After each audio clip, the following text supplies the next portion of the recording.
Bonjour Adel Ben Youssef. Ça marche mieux comme ça. Monsieur Adel Ben Youssef, Ok. m'entendez-vous? Oui, très bien, tout à fait. Merci d'être avec nous. Vous êtes maître de conférence en sciences économiques à l'Université Côte d'Azur, négociateur pour le compte de la Tunisie dans cette COP en termes de finances climatiques, expert dans les transitions écologiques et numériques. Adel Ben Youssef, vous en êtes, je crois, à votre 7e COP.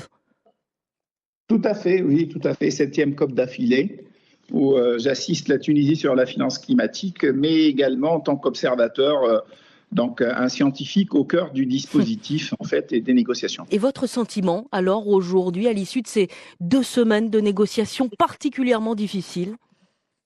Les négociations sont particulièrement difficiles, comme vous l'avez évoqué dans votre rapport, et je pense que le tout va se jouer sur les 2 dernières journées, donc aujourd'hui, demain, et voir ça peut dépasser en fait de quelques journées, parce que je suis quand même, j'espère qu'on aboutira à un chiffre et on aboutira à un accord, parce que l'absence d'accord donnera un très mauvais signal à toutes les parties en fait à Bakou. C'est votre 7e conférence mondiale sur le climat. Est-ce que celle-ci se distingue par son caractère extrêmement compliqué? On parle de négociations qui ont été stériles carrément pendant 2 semaines. Tout à fait. Les négociations, en fait, sont marquées par une ambiance pesante, très lourde, parce que le contexte économique mondial, déjà, il est un peu lourd. On voit bien les tensions politiques au niveau international, on voit bien les crises à répétition qui touchent tous les gouvernements aujourd'hui, et donc l'urgence de finir en fait cette période jusqu'à 2024 et de partir avec d'autres objectifs ambitieux à partir de 2025.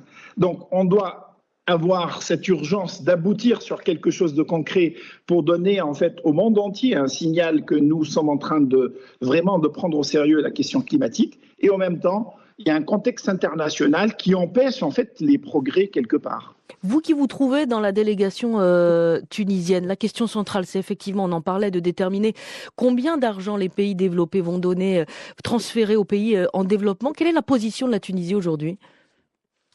La position de la Tunisie est celle de tout le groupe africain, Mm. et c'est celle du G77 plus la Chine, les 133 pays en fait. On est derrière un minimum de 1300 milliards de dollars.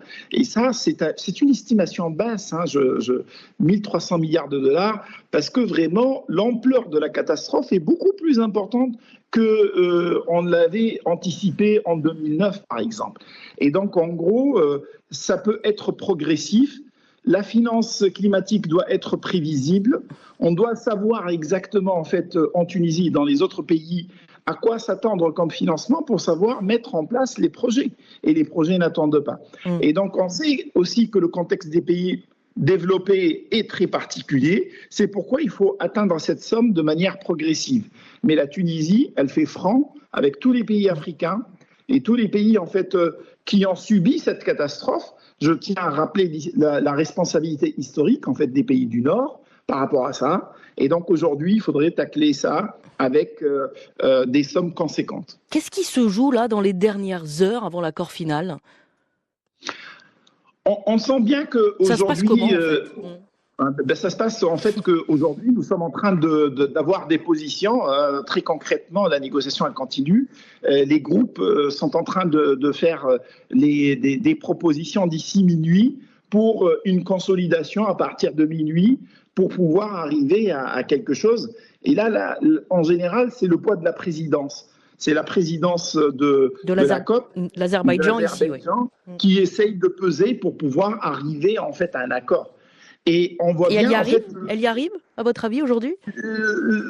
elle arrive dans un contexte très particulier. Moi, je reste optimiste, en fait, parce que tout le monde est aussi sensible au fait qu'il faut qu'on sorte avec quelque chose et avec un accord. Et qu'on ne peut pas, en fait, aller au Brésil l'année prochaine sans avoir quelque chose de concret aujourd'hui.